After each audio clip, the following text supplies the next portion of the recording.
5 months and 34 games in the books, and it is playoff time here in Hamden for the Quinnipiac women's ice hockey team. Hello everyone and welcome to Q30 Sports Women's Ice Hockey Playoff Preview. Alongside Rob Ciambra, I'm Mike Bonavita. Rob will be broadcasting the Quinnipiac series on the Quinnipiac Bobcats Sports Network. Rob, thanks for coming on. It's good to be here. I'm pumped for this weekend. Playoffs time in Hamden. Oh, I can't wait. It's going to be a great time this weekend. All right, let's get right at it. The second half struggles on this year. What do you think their problem was in the second half? Well, I mean, it seemed like it started before the second half of the season started. It was those last two games. Quinnipiac only played 2 games in December against Dartmouth and Harvard. And I was shocked by a 4-4 tie at Dartmouth before their first loss of the season to Harvard. And that's really what started. They came back strong to start off the second half. You look at the schedule there. But they sort of stumbled coming towards the finish line. That was the end of the season. A couple losses here and there, a couple injuries as well, and a team that we expected, that sort of was expected to finish first in the ECAC, now finishes third, and sort of a shock. All right, let me read you off some stats here. December, although there were 2 games played, they scored about 2.5 goals a game. They gave up 2.88. In January, they kind of got back in the groove a little bit. They scored in 11 games played. They had 2.45 goals per game, let up 1.17. Now it's somewhat the complete opposite here in February. 6 games played, only scored 7 goals in 6 games, letting up again more than they score. What do you see the problem is? I see the scoring, really the offensive play as a whole sort of dwindled a little bit. They started relying more on their defensive play, started relying more on their goaltending from Chelsea Layden, and you had a couple of players seem to be like missing in action, and then a lot of things I saw as well from this team lately is turnovers, neutral zone, defensive zone, even in the offensive zone, and they couldn't capitalize on prime scoring chances, and they couldn't regroup after that. The opposition took the puck and broke out. They go march right back down the ice, get another opportunity, and the Bobcats they go back on defense. They've been pretty good defensively this year, but still, you're not going to win games if you're constantly playing defense, Mike. But what do you think, Rob, are the keys for Quinnipiac? Well, I think it's the goaltending, and it's the defensive play as well. Like I said, a lot of turnovers happening throughout the whole team, but I've seen a lot in the defensive zone, especially in that 3-0 loss to Yale a couple weeks ago. Another shocking loss, not one I would expect to see from this team.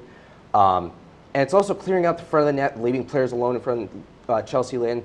They're sort of leaving her out to dry, and she can't really do anything about this goal. She makes the first save. She can't always get to that second save. And that's where the defense needs to step in, clear the puck out of the zone, knock that person down who's in the slot alone. The Bobcats defense play needs to step up, as well as the scoring.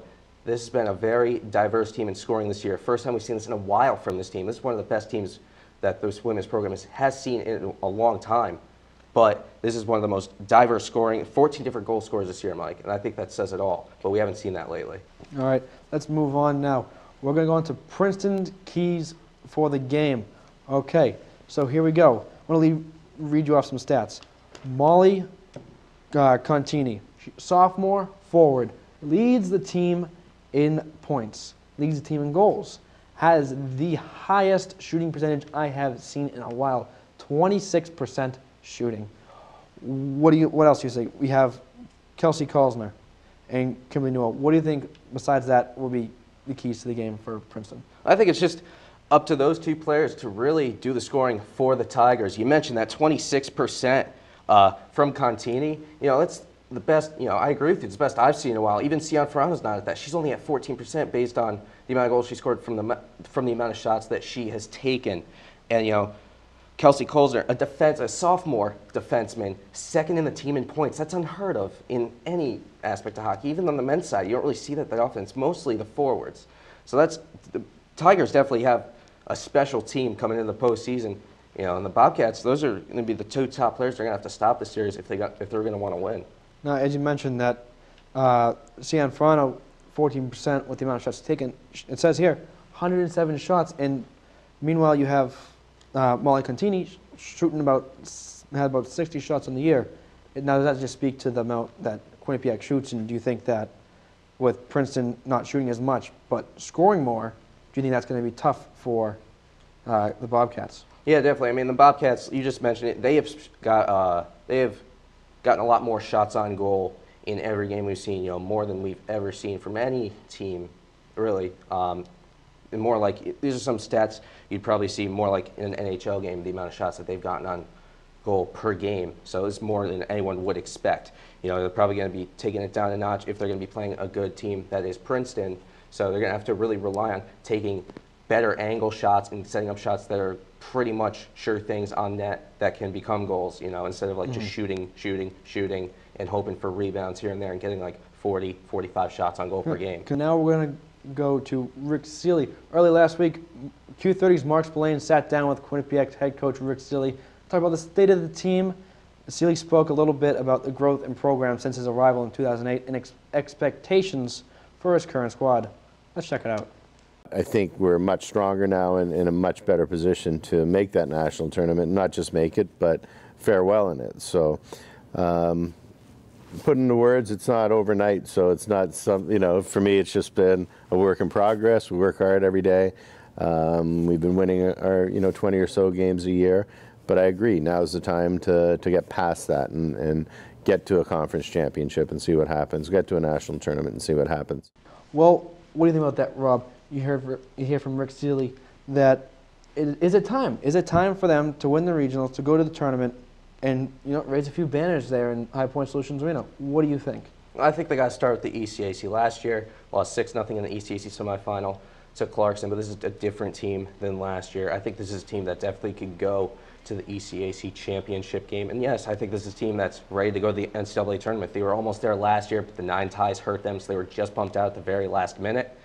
But yeah, this is definitely a team that can go far. I think they go pretty far in the NCAA tournament. They can compete with some of these top 10 teams. I see them compete with Boston College. They've competed with Harvard. I think the BU game earlier in January was a bit of a fluke. I think it's a weird middle-of-the-week game. I think you come to the postseason, you're going to see a different Bobcat team if they were to face the Terriers again. My question, or my concern actually, would be when they face a team like Minnesota or Wisconsin. I think those teams are even more skilled and more of an elite team than those two teams out of Boston, both Boston College and Boston University. So that's where I'm not sure if the Bobcats will be able to keep up with the Golden Gophers or the Badgers. All right, well, that's all the time we have for today. Rob, thank you for joining us. Once again, the quarterfinals between Princeton and Quinnipiac begins Friday at 3:30 at High Point Solution Arena. Be sure to follow all of our coverage of the QU women's ice hockey and all other Quinnipiac sports at Q30 Sports and on our website at q30television.com. For Rob Ciambra, I'm Mike Bonavita. Thanks for watching.